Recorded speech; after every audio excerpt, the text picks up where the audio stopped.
So I'm driving along the Susquehanna River, and it is high and muddy. We had a big rain event. I'm not sure how many inches, at least an inch and a half, maybe 2 inches in some places, but it was very widespread. And as big of a watershed as this is, it's going to take a while to come down. So I can fish the the trash and the eddies along the shorelines here with, rattle traps, rattle baits and chatterbaits and, big thumping, high, let's say high visibility, but it's really something that speaks to the ladder line, those types of baits. Or I can do something else, and the something else I'm going to do, and I'm actually coming up on one right now, is fish creek mouths. I got one right here that I'm crossing over, and I can see it. It's backed up like a pool. So you got the river that's high and muddy, and all the islands that I like to fish in the spring, or you got water just trucking through there, going right through the woods. Real high, muddy water, but the creek mouths, there's one, backed up like a pool in green, clear water. Because, and you can see it on the USGS Streamflow, the rain event was, I think, 4 days ago.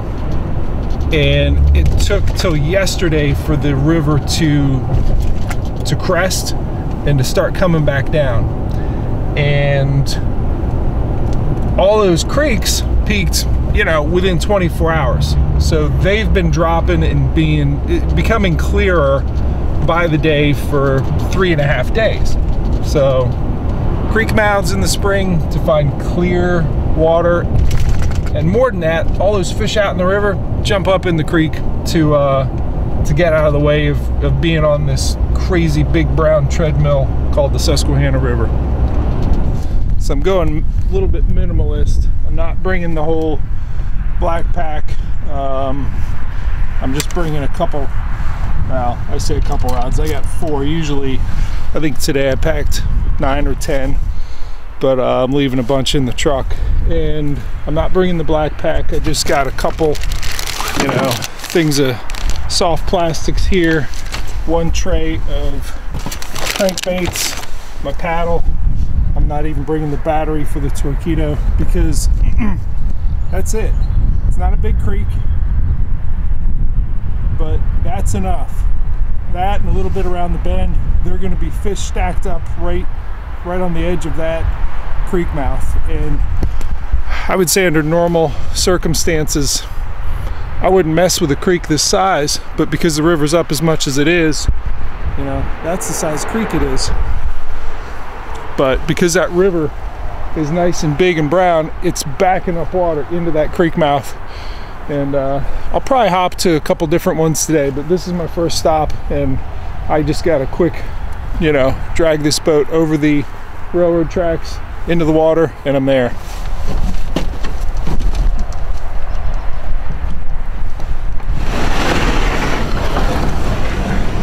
All right, kayaks out of the back, and here's some little stuff worth taking note of. I got my straps, same straps I use to secure either roof rack or, in this case, back of the pickup bed, but got my Blue Mountain Outfitters strap here. And in order to get it down to the river, I got a fairly steep embankment. I'm doing 2 things. I'm using that roof rack strap to drag it there, and the other thing, you always make sure that your rod tips are pointed backwards so they're not catching anything. And in this case, I'm actually going to take this little strap here, this little bungee cord, and I'm tucking them in if they'll have it. That just keeps them centered here so they're not getting away from me, because it's a fairly steep embankment here up over the roof, or up over the railroad tracks here. So straps to drag the boat.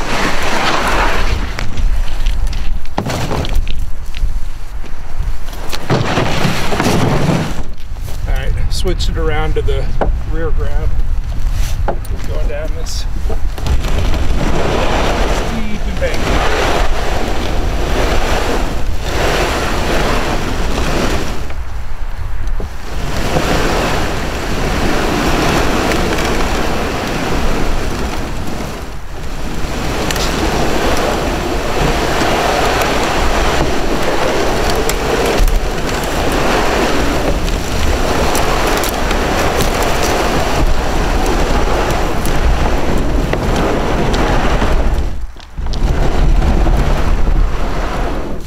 before I start, I'm going to show you my starting point.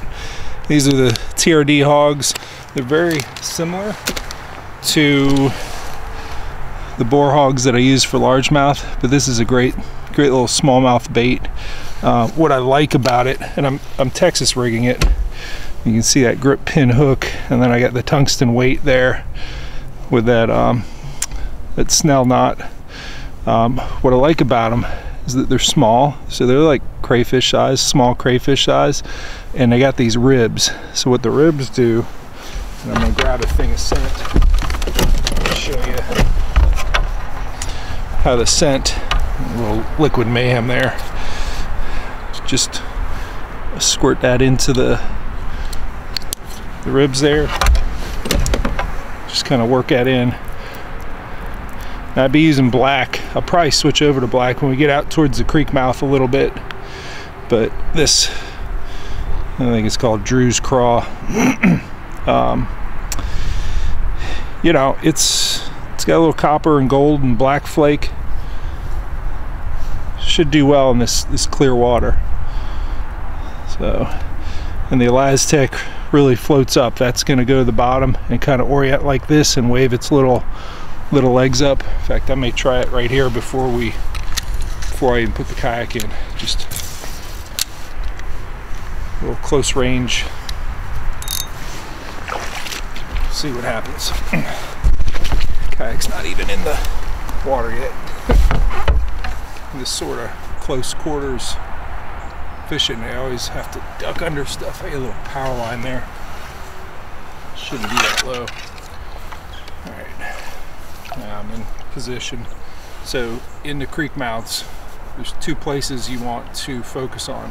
One is where I'm at right now, and this is, I'm looking ahead and the water is backed up and it's very pool-like here, but right here on my right, as you can see coming through there, we got the flow starting again. So that transition from flowing water to backed up water is a very good place. It's a feeding station. The other one is out there at the mouth, and I think because I launched here right on top of, you know, this good spot, I'm gonna leave it alone for a minute, and we're gonna go down to the creek mouth and see if we can fish that mud line, that transition.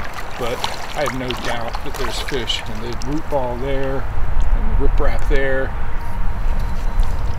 right on this transition is good. Let's see what kind of depth we got. Pretty good depth. It's plenty of depth. There's fish all around, I'm sure.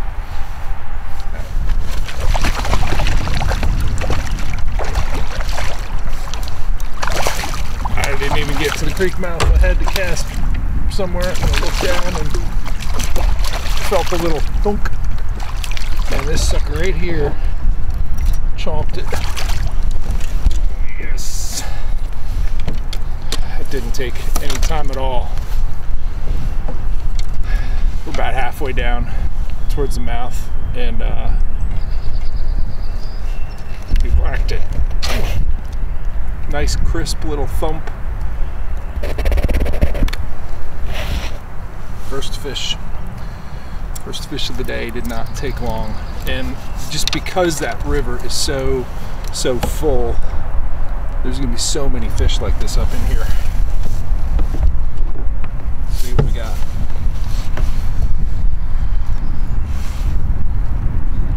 Yeah, it's 20 right off the bat. First fish, 20 inches. Beautiful. All right, let's get out of this brush. All right, so I'm tangled up in these branches, but I'm still, so I'm right next to where I caught that last one, and I can sort of see there's a very gentle current coming down through here in an otherwise stopped pool, and I thought, you know what, let me just take a minute since I'm stuck and I'm tangled up in this. Give me a minute just to fish the area that I'm stuck in. I think that stealth is important, especially in such tight quarters, because you can't use the advantage of making long casts. There's too many overhanging branches.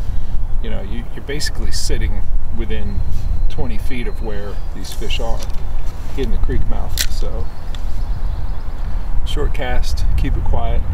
I am using an anchor to hold position here because I got a little bit of wind and very little current coming down, but the wind is starting to pick up and it's blowing me into the branches, so I lowered it down very slowly. The anchor wizard here allows that. You can start it, and its clutch sort of allows you to let it start, and then you twist it to slow it down, and you let it down a little bit at a time until it's on bottom, and then you can give it enough slack that you have it out in an angle.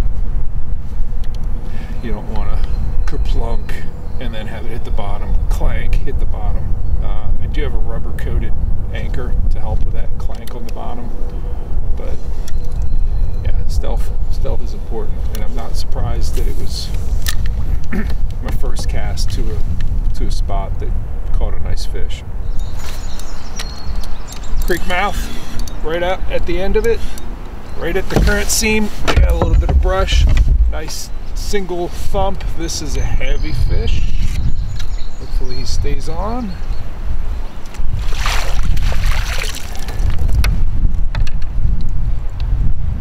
Right on the mud line.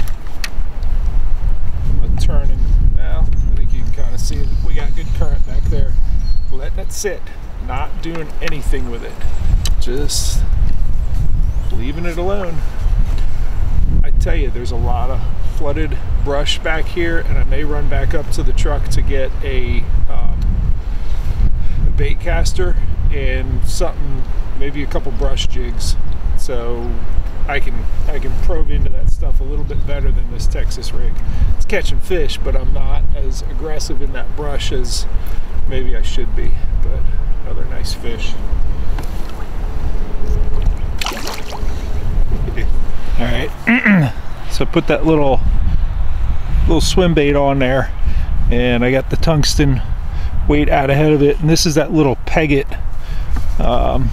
little piece of rubber, and we just, to keep that from sliding around and getting snagged up and getting weight and bait on two different sides of a log or branch, I'm just kind of sticking that down in the hole, the leading edge of that, and that will eventually peg it when you can see it pulling through there. See that little nub? And all I'm doing, once that's in there, cinched in there real good, I'm just pulling it. It shouldn't be going anywhere. And I just take my nail clippers, cut that off, and then this side going in, I do the same thing. And that shouldn't move anywhere. Yep. Alright. That's pegged. We'll get a little scent on there, and I am gonna skin hook it, because that's gonna be rolling across a lot of branches, and if it's not skin hooked, you know, it's snagging, and I think I can set the hook through that. Something that's nice about that Elastec is that you can set the hook through it pretty well. So, all right, let's get that down in that brush and see what happens.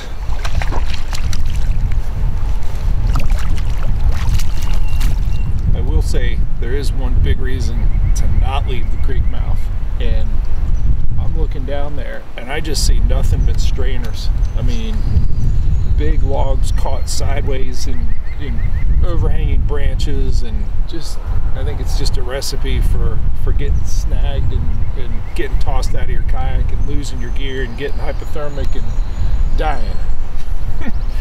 To be totally blunt about it. We got fish here. There's a few fish out there too, but I'm gonna stick with these and stay safe and not get in that river. Stay right here in the creek mouth.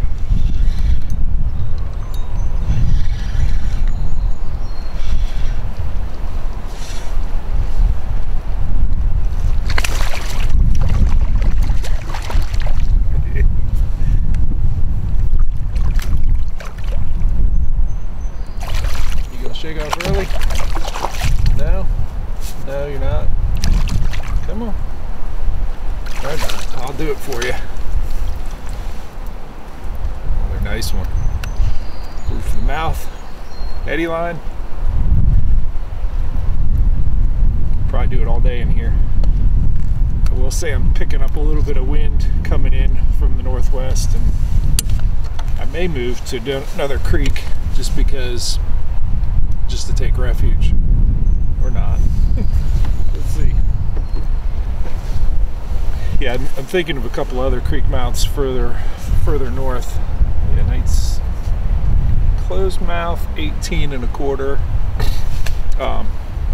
Yeah, some other ones further north that are a little bit bigger than this one, a little wider, and they go inland. The backed up water portion of it goes inland a little bit more than this.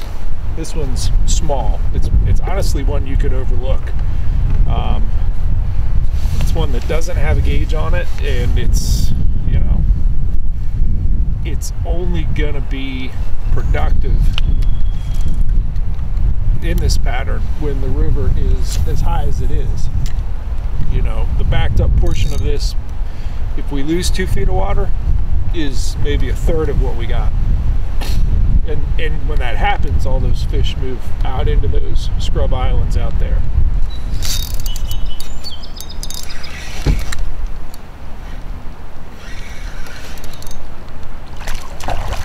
Another one on the current seam.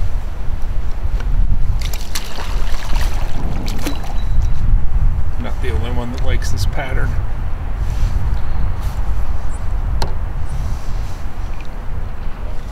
I did talk to the guys that came through here with the jet boat, and they got 1 or 2 further up. Real tight quarters to have more than one boat in here, but got good intel that it was 42 degrees here, and they're just hopping from creek mouth to creek mouth.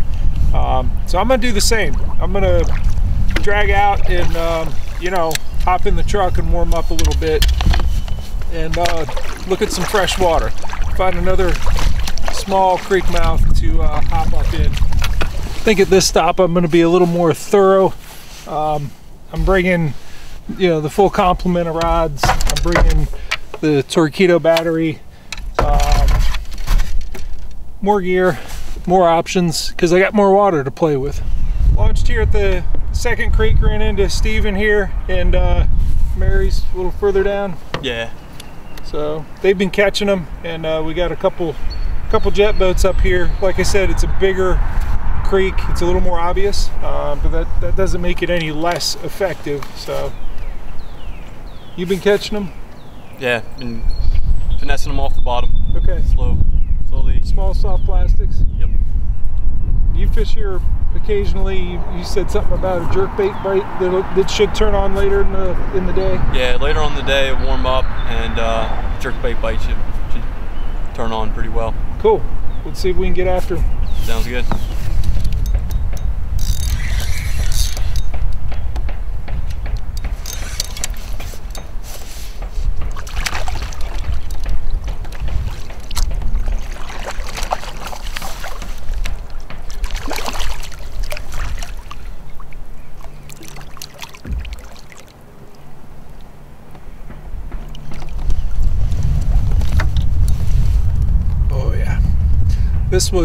This one's on a same bait that I started out with this morning, but a little bit different color, and nice fine wire hook. We're up near the top of, you know, where there's good current. Actually, there's still a good current for a little ways here, and we're somewhere up near the top, and just again letting them sit. Not moving the baits around, letting them find it, and just waiting for that dink. Get back up onto. Let me zoom right back up onto that spot.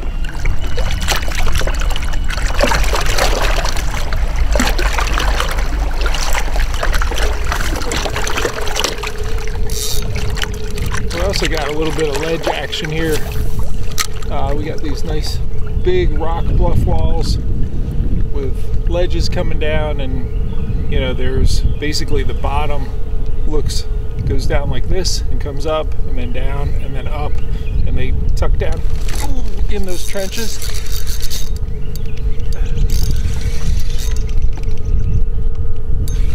When I'm really paying attention, I can feel that one hit.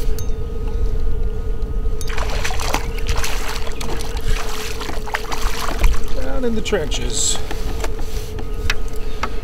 Wanted to get fat for spring, which it's a late one.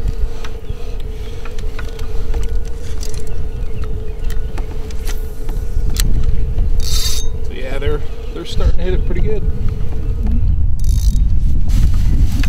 Yeah, that's when you loosen the drag on, so you don't want them popping off.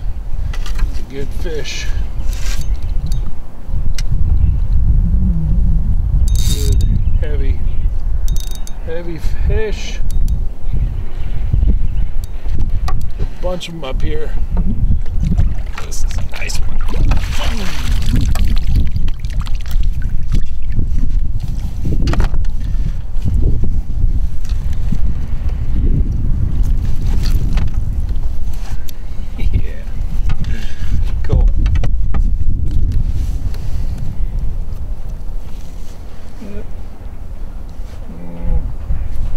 Another 18 1/4, but certainly heavier than the other 18 1/4 I got earlier this morning. So.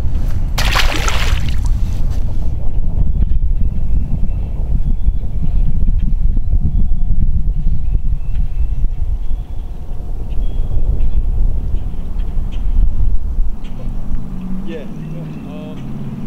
What kind of time restraint are you now? None?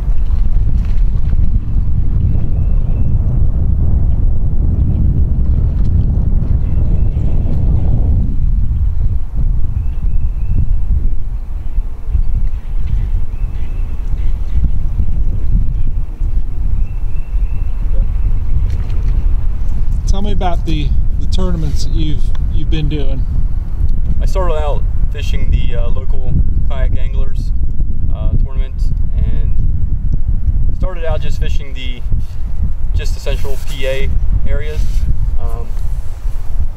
Now I'm getting a little bit more serious and into traveling around and doing the majors, and also Mary and I are traveling to do the river bassing events as well, and also some KBF events. But been doing it for about 4 years now, and I really enjoy it. What are your, let's say, confidence presentations? What presentations do you use in tournaments that you really feel solid with and have won you some money? I always have, beginning of the season, it all depends on water temperatures, but beginning of the season I always have an Ed rig on. It's my go-to bait. You know, once I figure out where the fish are, it's usually with the Ned rig, and if I notice that they're super slow, then I'll stick with the slow baits, you know, finessing it. And if I notice that they're hitting it on more on the chase, then I'll switch over to, you know, a little bit faster finesse with the swim baits and stuff like that. But I always have Ned rig. I always have a swim bait on, and then once the water temperatures start to increase, I'll switch over to top water and basically just figure out the bite real quick early in the morning and just beat it up throughout the day. What's your biggest Susquehanna smallmouth? As of right now, it's 20 3/4, but yeah, it's caught a lot of 20s on this river. It's just a great fishery to have right next to my house. Tell me about your boat. Maybe just kind of take me bow to stern on you know, how you have it set up, the rigging, what, you know, how you like things laid out, gear organization, stuff like that. So, as of right now, I don't have a front anchor set up yet, but I do plan on having an anchor wizard drop out the front. That is, you know, that's my next upgrade to do. But I always like having my net out of the way, but real close to me, so it's always directly underneath my seat. I always sit in the high position, so I have plenty of room. The kayak itself is decked out with SeaDek. It's just great for dampening. I do a lot of stealth fishing. I believe, you know, if the fish can't hear you, and as you're creeping up through, you know, you have much greater success of catching those fish. And I always fish facing upstream, and I always try to keep things as organized as possible.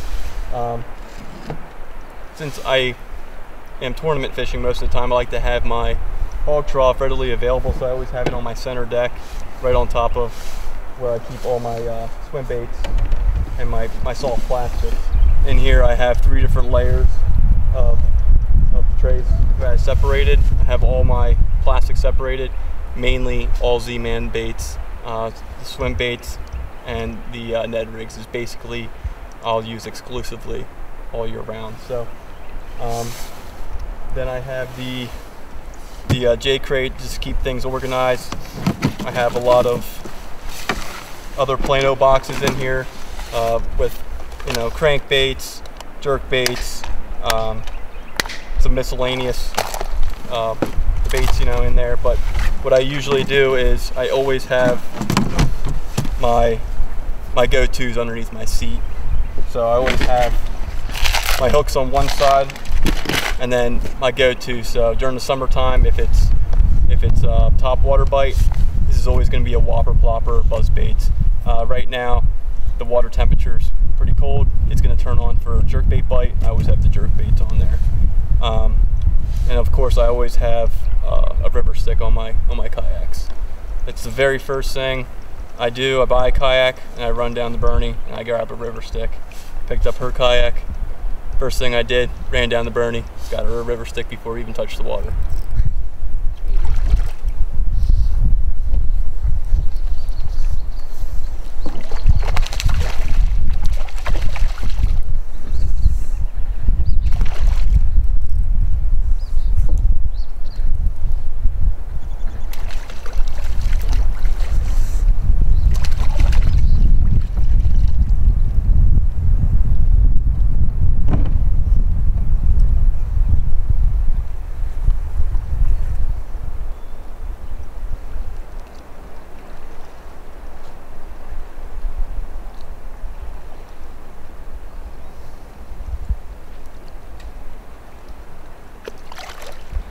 So Mary, just tell me about how you double anchored. You use the river stick and the anchor to get yourself totally still in the current and the wind. See how it works in the wind.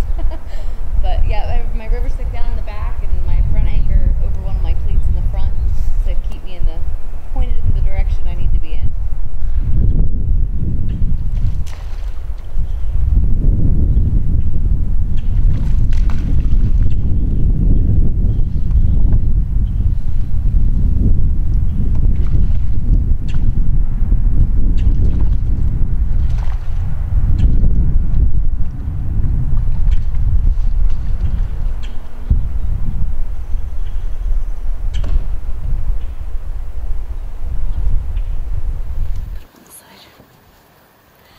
So this takes my 17.5 out, so I have an 18, an 18.5, and an 18 3/4 on my online tool.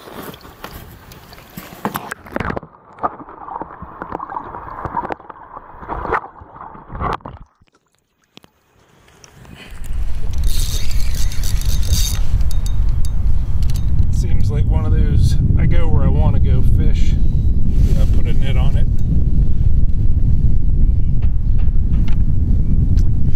Yep, I wasn't going to lift that sucker out though.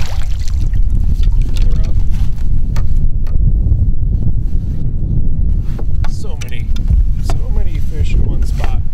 Again, it's all about the concentration, getting, you know, to those spots where there's so many in one area that, you know, even if you've caught 15 or 20 of them, there's a bunch of fish, you know, downstream that are going to reload and go to that spot because it's just a good place to get something to eat.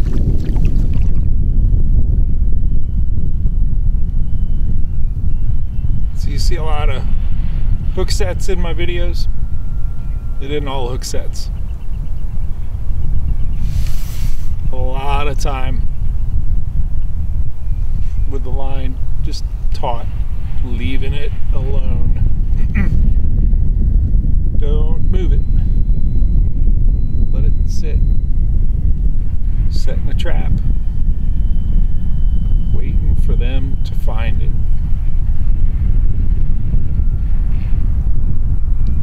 You don't need to animate it. It'll do that on its own if it's a good bait. I'm anchored up. I'm not moving. The bait's not moving. Just waiting on that little pop.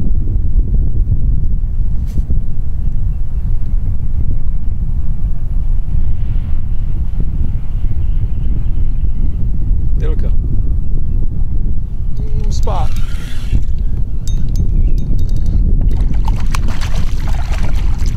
It's just one of those feeding stations up at the top of the creek that, you know, these ledge trenches, they just pile in. You know, it's probably the furthest up they can go easily and just sit there and wait for little bits of, who knows what he thought that was.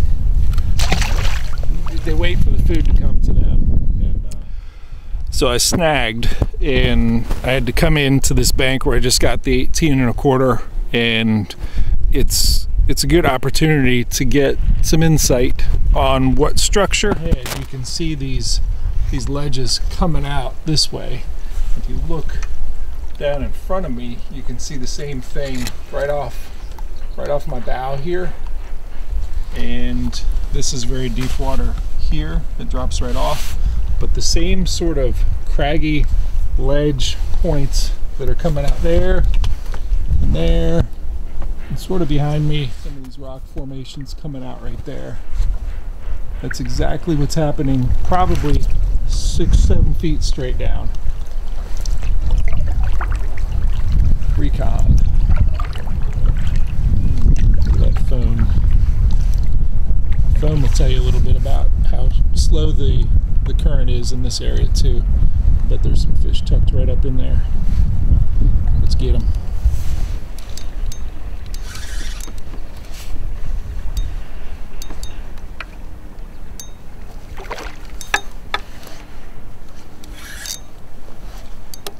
I love watching them in the water. It's really a pretty thing. I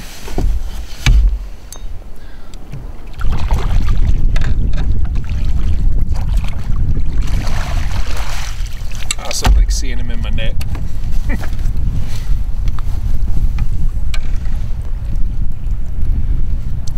I picked this one up to move it, but let me try a different part of the eddy, and thought it felt like it was on something. Snagged. Yeah, just as soon as I picked it up, he grabbed it. So that's the first indication that maybe they want to chase something. That's the first bite that I've had, you know, on a moving bait. And sometimes that'll tell you, hey, it may be time to throw a jerk bait or something moving, start swimming something.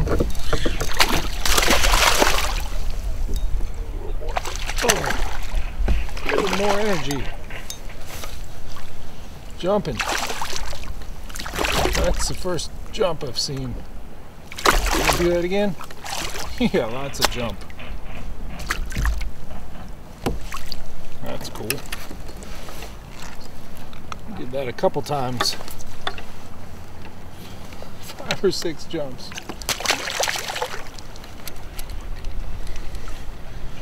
So here's the other case for let it sit. Putting a bait out there and not moving it. The more you drag, the more you snag. And I'm snagged. Good way to get it off is to get your arms up and open your bail and just do the high stick jiggle. Pop, pop, pop, pop. You can't really see what my arms are doing, but the rod is pointing straight up.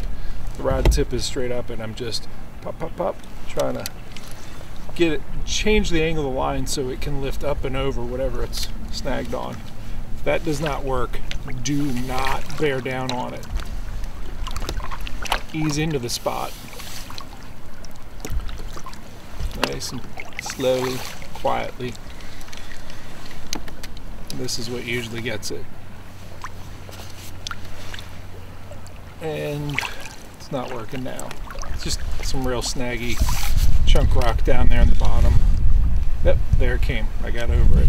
So you get beyond it and lift it out in the direction in which it went into the snag. Now that I'm sitting right on top of where I was fishing, I'm going to use the position to cast to something that, you know, it's right here in front of me. Good casting position just to put it upstream into the next little ledge trench that's in front of me.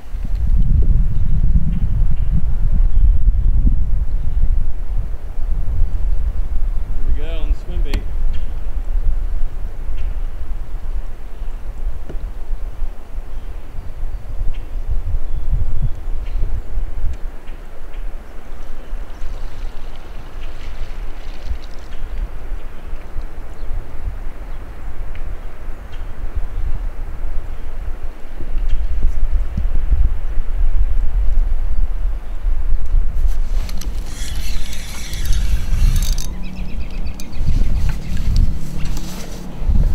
So I had drifted over what I could see were a bunch of big submerged boulders that were right underneath me as I was casting to shore.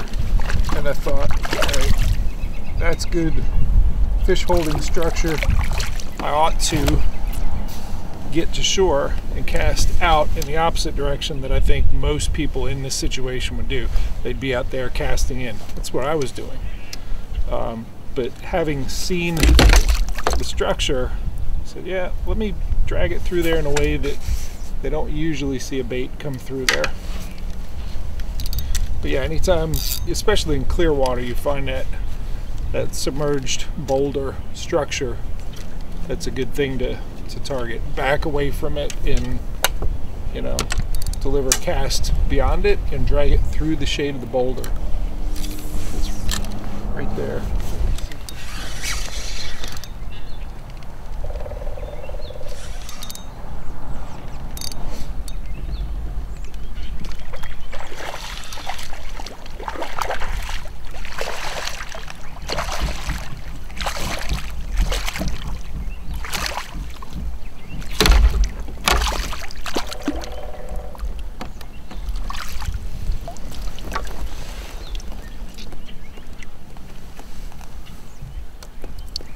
He's pooping a hellgrammite. That thing's almost alive.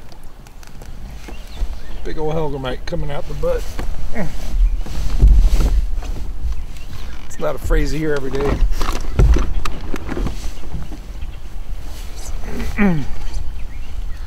That's absolutely what that is. That's 17 1/4.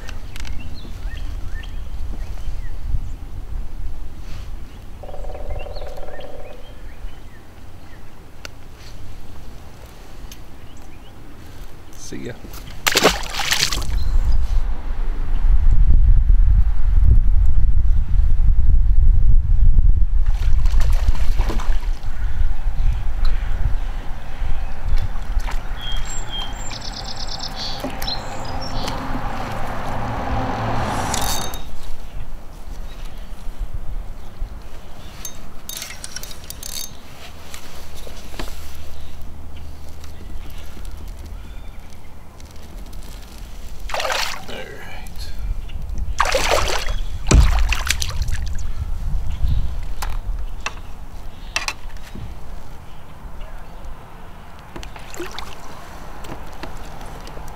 I think I might call that one last one of the day.